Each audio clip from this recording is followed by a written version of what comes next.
ఓం శ్రీరామచంద్ర పరబ్రహ్మణే నమః. ఓం నమో వశిష్ఠ విశ్వామిత్ర వ్యాస వాల్మీకి సుఖాదిభ్యః.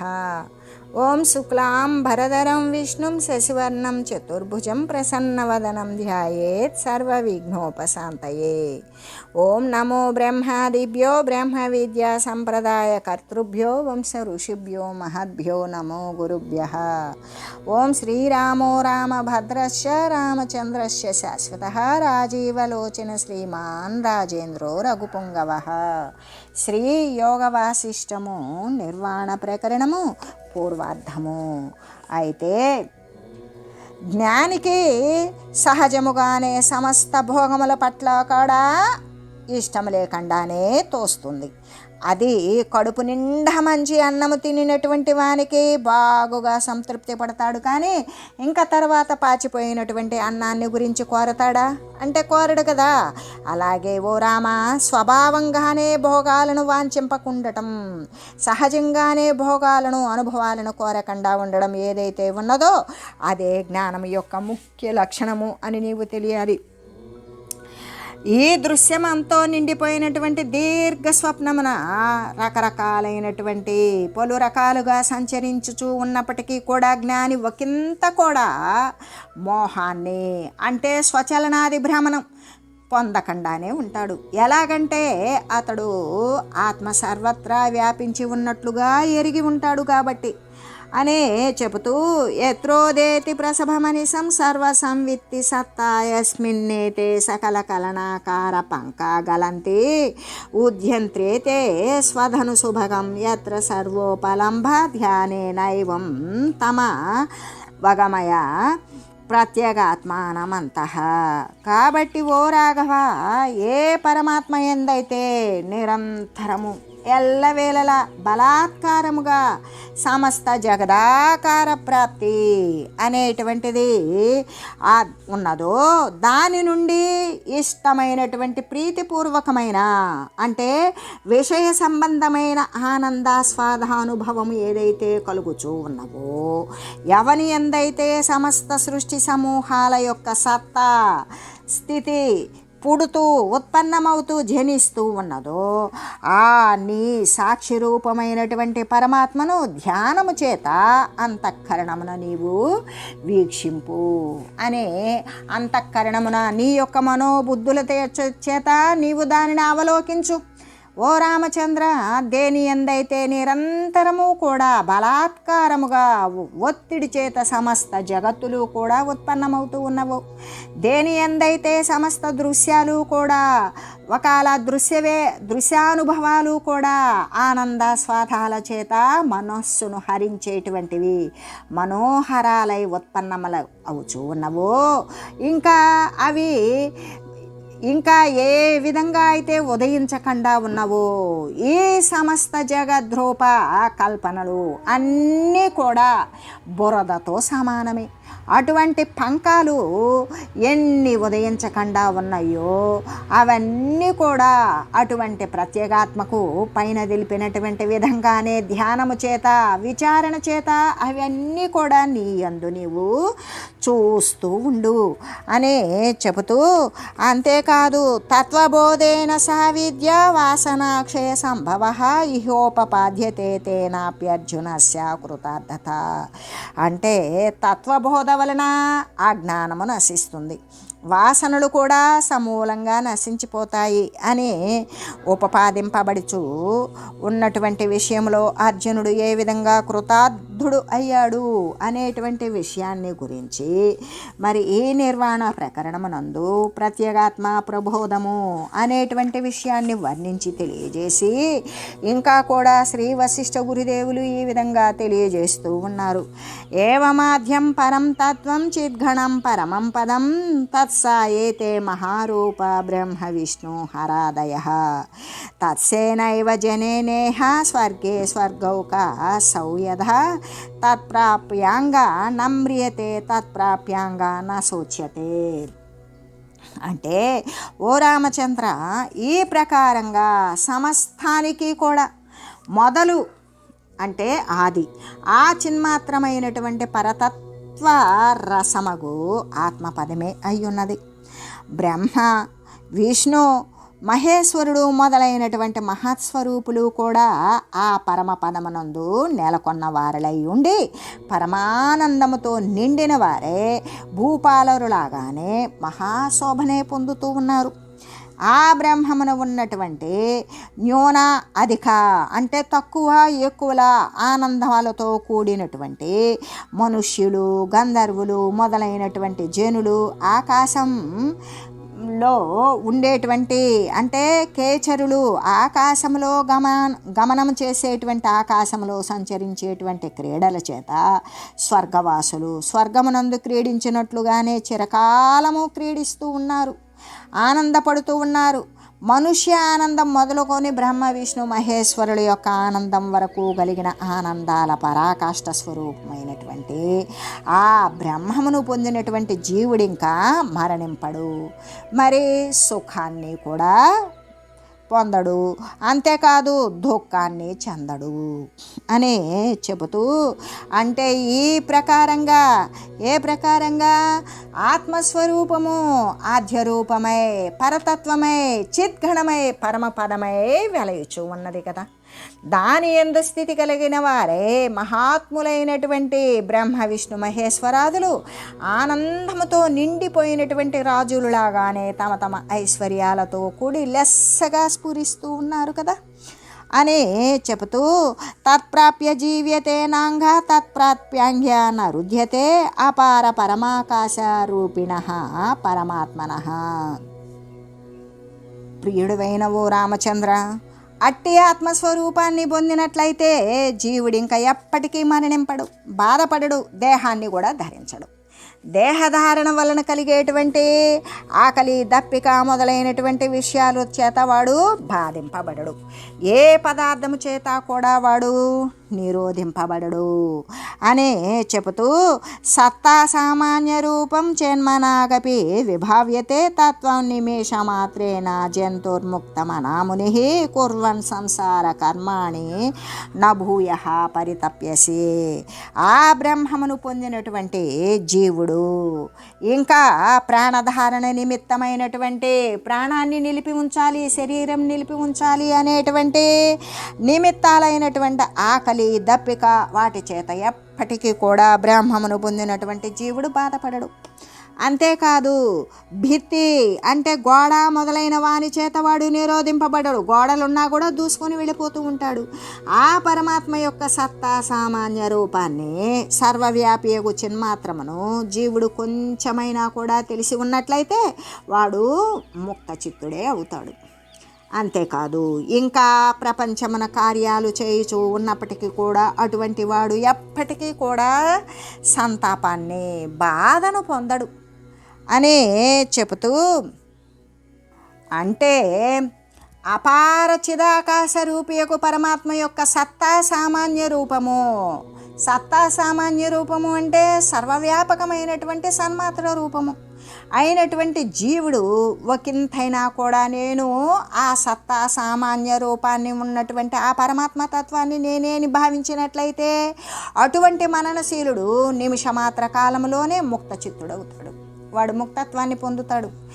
ఇంకా కూడా అటువంటి వాడు సంసార కార్యాలయందు అంటే ఈ లోక వ్యవహారాల యొక్క ఆచరణ చేస్తూ ఉన్నప్పటికీ కూడా తిరిగి దుఃఖాన్ని అయితే ఎప్పటికీ పొందకుండానే ఉంటాడు అని శ్రీ వశిష్ఠ గురుదేవులు తెలియజేయగా, అప్పుడు శ్రీరామచంద్రుడు ఈ విధంగా అడుగుతూ ఉన్నాడు.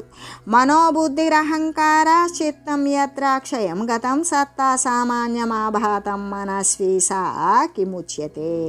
ఓ మునీశ్వర, మునీంద్ర, ఆ చిన్మాత్రమైనటువంటి సత్తా సామాన్యమును అంటే మనసు, బుద్ధి, అహంకారము మొదలైనటువంటి సమస్తము కూడా లీనమైనటువంటి ఏమాత్రము మిగలని నిర్విశేష రూపముగా తెలియజేస్తూ ఉన్నారా, మాట్లాడుతూ ఉన్నారా? లేక మనసు, బుద్ధి, అహంకారము మొదలైన విభూతి యొక్క వర్ణనాన్ని వర్ణనము అనేటువంటిది అది సరి అయినది అవుతుందా అంటే కానేరదు. అంటే సవిశేషమైనట్లయితే అది ఇంకా మిగిలి ఉన్నట్లయితే దుఃఖము యొక్క అభావము అంటే దుఃఖము లేదు అని సంభవింపదు అనేటువంటి దుఃఖము అనేటువంటిది ఎప్పటికీ రాదు అనేటువంటి భావము చేత శ్రీరాముడు ఇలాగా ప్రశ్నించాడు. ఆ విధంగా ప్రశ్నించగా శ్రీ వశిష్ఠ గురుదేవులు ఇలా చెప్తూ ఉన్నారు. యద్బ్రహ్మ సర్వదేహాస్తం భుంక్తే పిబతి వల్గతి అదత్తే వినిహన్యంతః సంవిత్ సంవేద్యవర్జితం తత్సర్వగతమాద్యంతరహితం స్థితమద్వితం సత్తా సామాన్యమఖిలం వస్తు తత్వామిహోచ్యతే. ఓ రామచంద్ర, ఇక్కడ సవిశేష నిర్విశేషాలు అనేటువంటి తాత్పర్యమేమీ లేదు. ఇక్కడ మిగిలి ఉంటుంది ఇంకా మిగిలి ఉండదు అనేటువంటి విషయాలేమీ లేవు.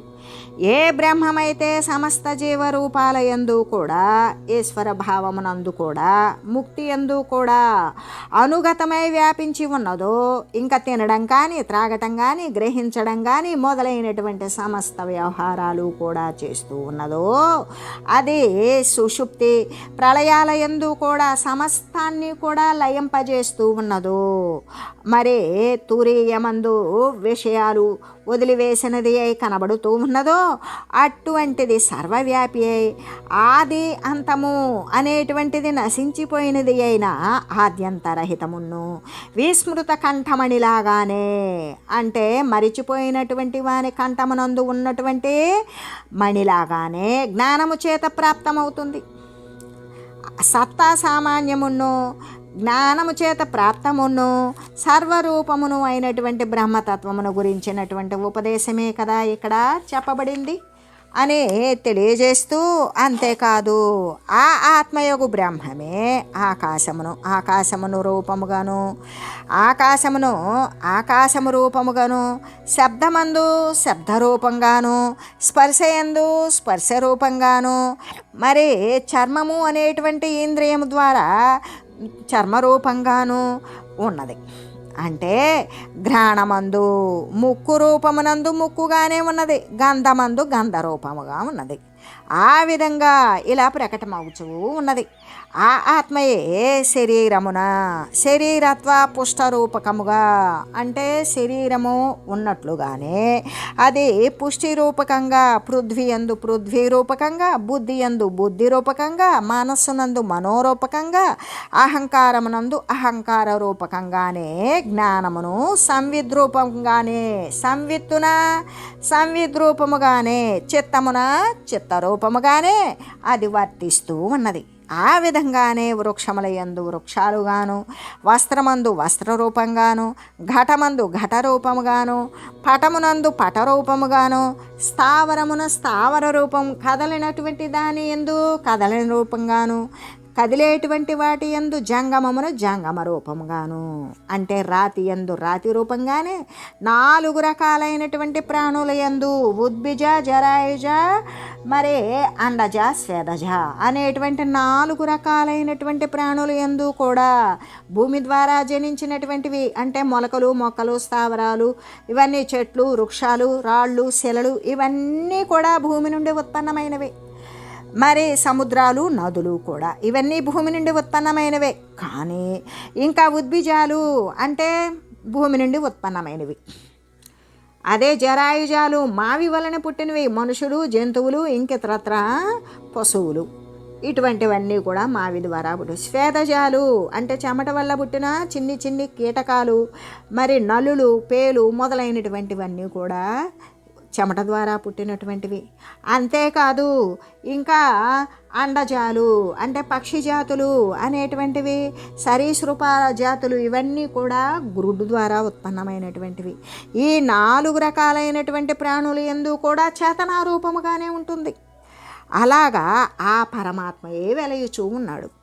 అంటే కదిలే వాటి యందు కదిలినట్లుగానే కదలని వాటి యందు కదలనట్లుగానే సర్వేక సమస్తము కూడా సత్తా సామాన్య స్థితిలో ఏ ఉపాధికి ఎంత అవసరమో అంతగానే ఆ పరమాత్మే వెలయుచూ ఉన్నాడు. అదే రీతిగా దేవతలందు దేవతా రూపంలో ఉంటున్నాడు, మనుషులందు మనుష్య రూపంలో ఉంటున్నాడు, తిరియక్ జీవుల యందు తిరియక్ రూపంగానే, అంటే అడ్డ వెన్నెముక కలిగినటువంటి పశువులు పక్షులు వీటి రూపంలో ఆ రూపంగానే ఉంటున్నాడు. క్రిమి కీటకాదులు యందు కీటక రూపంగానే ఆ ఆత్మ నెలకొని ఉన్నది. అట్లాగే యుగాల యందు సంవత్సరాదుల యందు కాలరూపంగాను ఉంటున్నాడు. వసంత మరి గ్రీష్మ మొదలైనటువంటి ఋతువుల యొక్క భేదాలలో ఆ ఋతువుల భేదంగానే ఉంటూ ఉన్నాడు. క్షణమునందు నిమేషాదుల యందు గంటల యందు సంవత్సర కాలాదుల యందు కూడా క్షణ నిమేషాది రూపంగానే ఉంటూ ఉన్నాడు. శుక్ల పదార్థమునందు శుక్ల రూపంగానే ఉంటున్నాడు, కృష్ణ పదార్థమందు కృష్ణ రూపంగానే ఉంటున్నాడు. తెల్లని పదార్థాల యందు తెల్లని రూపంతో, నల్లని పదార్థాల యందు నల్లని రూపంతో ఉంటూ ఉన్నాడు. అంటే క్రియల యందు క్రియారూపంగా ఉంటాడు, నియతి యందు నియమ రూపంలోనే ఉంటాడు, స్థితి యందు స్థితి రూపంగానే ఉంటాడు, నాశమునందు నాశరూపంగానే ఉంటాడు, ఉత్పత్తి యందు ఉత్పత్తి రూపంగానే ఆ పరమేశ్వరుడే వర్తిస్తూ ఉన్నాడు. ఆ విధంగానే ఓ రామచంద్ర బాల్యమందు బాలరూపంగా, యవనమున యవన రూపంగా, వార్ధక్యములో వృద్ధత్వ రూపంగా, మరణమునందు మృత్యు రూపంగానే ఆ పరమాత్మయే స్థితి కలిగి ఉన్నాడు, రెండవది లేదు అని చెప్పడం కోసం సముద్రమందు తరంగాదుల కంటే జలము వేరు కాదు కదా, అట్లాగే సమస్త పదార్థాల కంటే కూడా పరమేశ్వరుడు వేరు కాకనే ఉన్నాడు అని చెబుతూ, ఇంకా కూడా ఈ పదార్థాల యందే అనేకత్వము గోచరిస్తూ ఉన్నదో అదంతా అసత్యమే. బాలుడు కల్పించుకున్నటువంటి పిశాచాన్ని కల్పించుకొని భయపడినట్లుగానే సత్యమైనటువంటి చిత్స్వభావము ఈ జగత్తు యొక్క కల్పన గావించింది అని చెబుతూ, ఇంకా ఏమని, సర్వత్ర సంస్థితి మత విగతామయేన వ్యాప్తం మయేధమఖిలం వివిధైర్విలాసై చిద్రూపిణైవ కలనా కలితాత్మనేతి మత్వోపశాంతమతిరాస్వ సుఖం మహాత్మన్. అంటే మహాత్ముడవగు రామచంద్ర, అంతటా వ్యాపించి ఉన్నటువంటి చిద్రూపుడను అగు నేనే స్వయంగా జగత్తును కల్పించి ఉన్నాను. ఈ బ్రహ్మాండమంతటినీ కూడా నేనే నా యొక్క అనేక లీలల చేత నేను వ్యాప్తం గావించి ఉన్నాను. ఇదంతా కూడా నా విభూతియే, నా యొక్క ఐశ్వర్యమే, నాకంటే వేరుగా ఏదీ లేదు అని ఇట్లు నిశ్చయించి శాంతించిన చిత్తము కలిగిన వాడవై నీ యొక్క మహిమయందే నీవు వర్తించు అని చెబుతూ, అంటే మహాత్ముడమైనటువంటి ఓ రామచంద్ర, సర్వత్రా కూడా సదా సర్వత్రా స్థితి కలిగి ఉన్నటువంటి చిద్రూపుడనైన ఆత్మకు నా చేత ఈ జగత్తు యొక్క కల్పన కల్పించబడింది. ఇదే అంతా కూడా రకరకాల విలాసాలతోడ నా చేతనే వ్యాప్తమై ఉన్నది. ఇది అంతా నా యొక్క విభూతియే, నా యొక్క మహిమే, నా యొక్క ఐశ్వర్యమే, నాకంటే ఇతరమైనటువంటిది కించిత్తైనా కూడా ఇక్కడ లేదు అని ఈ ప్రకారంగా తలంచు. అలా తలచి ప్రశాంత చిత్తుడవే నీ యొక్క లీలయందు, నీ మహిమయందు, నీ విభూతి యందు నీవు స్థితి కలిగి ఉండు అని చెబుతూ అని తెలియజేశాడు. అప్పుడు వాల్మీకి ఇలా అంటూ ఉన్నారు, ఇత్యుక్తవత్యదమునౌ దివసో జగామ సాయంతనాయ విధయే స్తమినో జగామ స్నాతుం సభాకృత నమస్కరాణ జగామ శ్యామాక్షయే రవికరైశ్చ సహా జగామ. అంటే అనే చెబుతూ, అంటే వాల్మీకి చెప్తూ ఉన్నారు, ఓ అరిష్టనేమి రాజా, వశిష్ఠ మునీంద్రుడు ఈ విధంగా చెప్పాడు. అలా చెప్పగా అప్పుడు సాయం సమయమే అయింది. ఆ సాయం సమయంలో సూర్య భగవానుడు కూడా తన యొక్క సాయంకాల విధి నెరవేర్చడం కోసం అస్తమించాడు. అప్పుడు సభాసదులందరూ కూడా ఒకరితో ఒకరు మరి ఒకరికొకరు నమస్కారం చేసుకున్నారు. పరస్పరం స్నానము, సంధ్య మొదలైనటువంటి రకరకాల కృత్యాలను చేయడం కోసం వాళ్ళు వారి వారి నిజాశ్రమాలకు వెళ్ళిపోయారు. ఆ రాత్రి గడిచిపోయింది. ఆ తర్వాత మరలా కూడా సూర్యోదయం కాగానే వారందరూ కూడా తిరిగి మళ్ళీ ఆ దశరథ మహారాజు యొక్క సభాస్థలానికి విచ్చేశారు. అద్వితీయస్య శుద్ధస్య పరస్య నిజమాయయా సర్వాకారైః స్థితిరిహ విభూతిరుపదిశ్యతే. అంటే నిజమాయ చేత విభూతుల ద్వారా సర్వాకారములతోటి ఈ రెండవది లేని అద్వితీయమైన శుద్ధ పరమాత్మ యొక్క స్థితి గురించి ఇక్కడ వర్ణించి తెలియజేసి, ఇంకా కూడా ఈ నిర్వాణ ప్రకరణమునందు ఈ విభూతి యోగోపదేశాన్ని గురించి వర్ణించారు అని చెప్పగా, శ్రీ వశిష్ఠ గురుదేవులు అంతటా వ్యాపించి ఉన్నటువంటి చిద్రూపుడనకు నేనే స్వయంగా ఈ జగత్తంతా కల్పించాను, ఈ బ్రహ్మాండం అంతటికీ కూడా నేనే నా యొక్క అనేక లీలల చేత సర్వము వ్యాప్తము గావించి ఉన్నాను, ఇదంతా నా విభూతియే, నా ఐశ్వర్యమే, నాకంటే వేరుగా ఏదీ లేదు అని ఈ విధంగా నిశ్చయించి శాంత చిత్తుడివై నీ యొక్క స్వమహిమయందే నీవు వర్తించు అని తెలియజేయగా, అప్పుడు శ్రీరామచంద్రుడు ఈ విధంగా అంటూ ఉన్నాడు.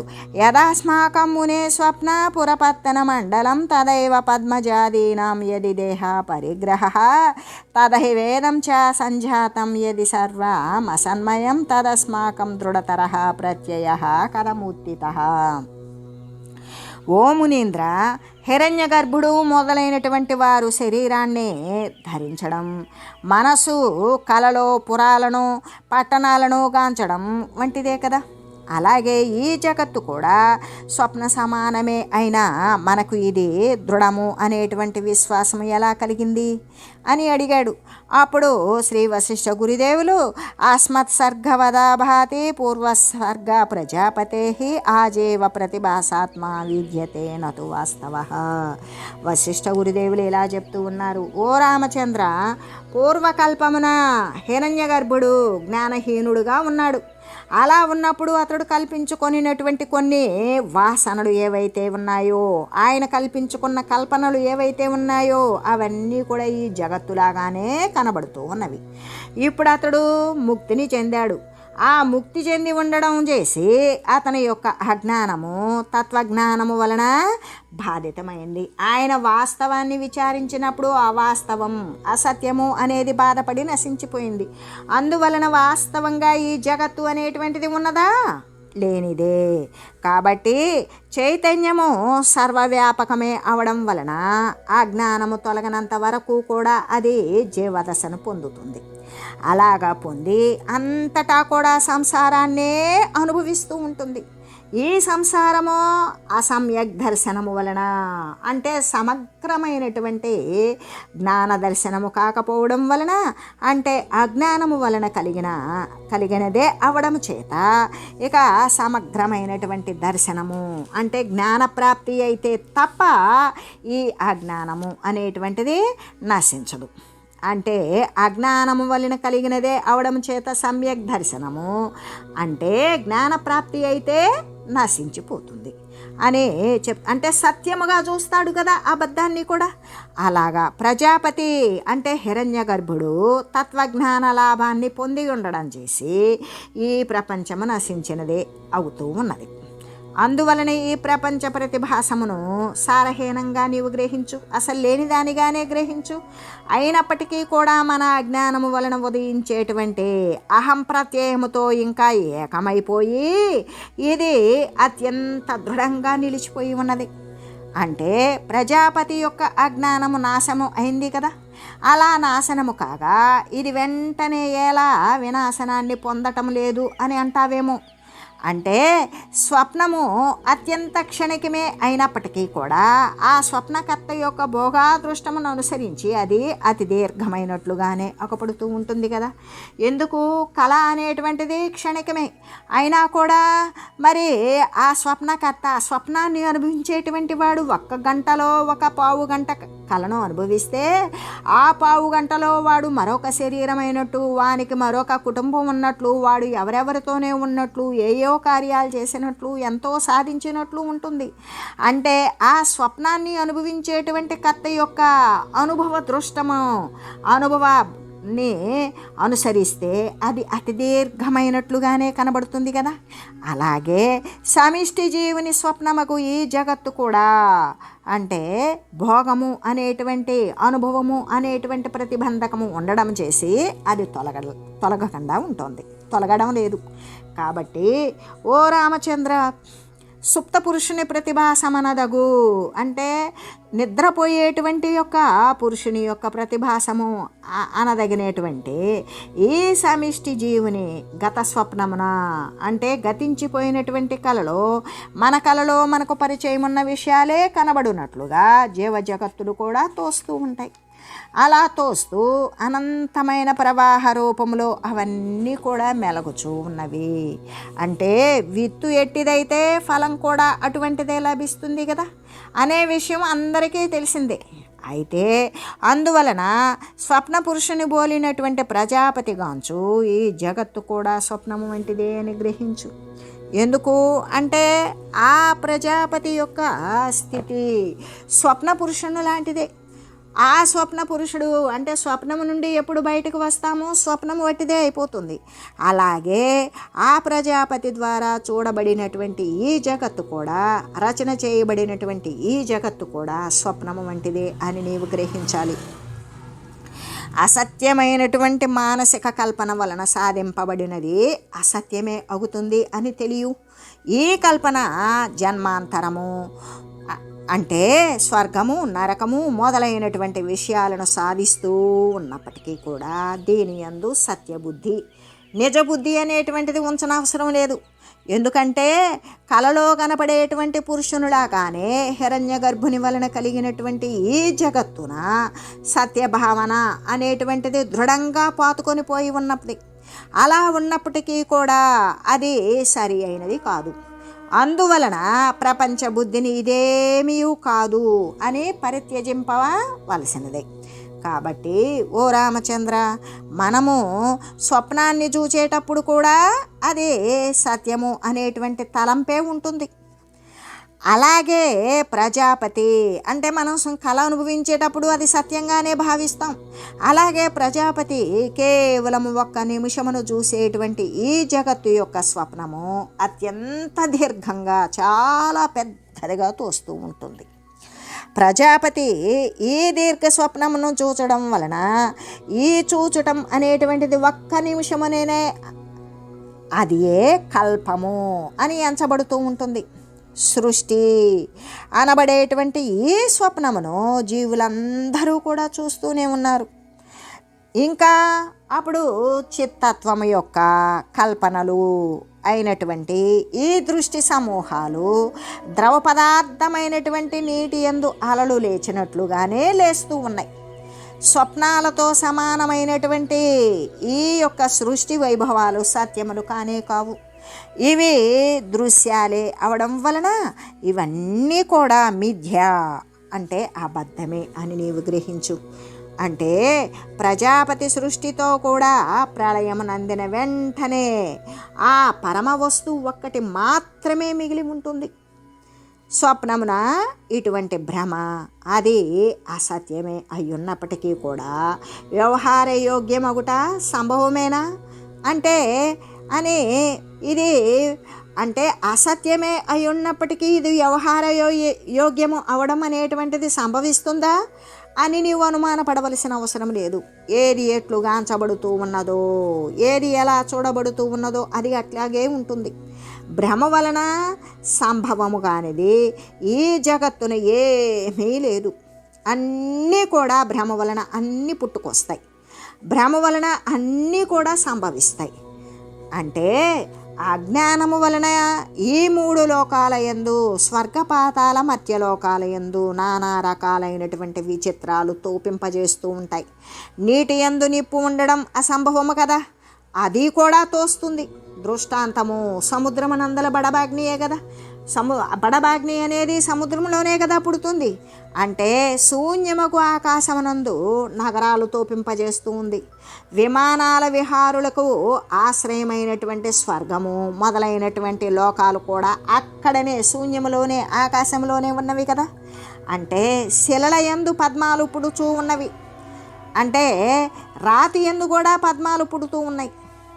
మృత్తికారహితములగు మట్టి లేకుండా కూడా హిమాలయాది పర్వతాల యందు వృక్షాలు జన్మిస్తూనే ఉన్నవి అని తెలియజేస్తూ ఓం మంగళం శ్రీ గురుదేవాయ మహనీయ గుణాత్మనే సర్వలోక శరణ్యాయ సాధురూపాయ మంగళం. ఓం మంగళం కోసలేంద్రాయ రామాయ రామభద్రాయ చక్రవర్తి తనూజాయ సార్వభౌమాయ జానకీ వల్లభాయ శ్రీరామచంద్రాయ మంగళం. ఓం తత్సత్.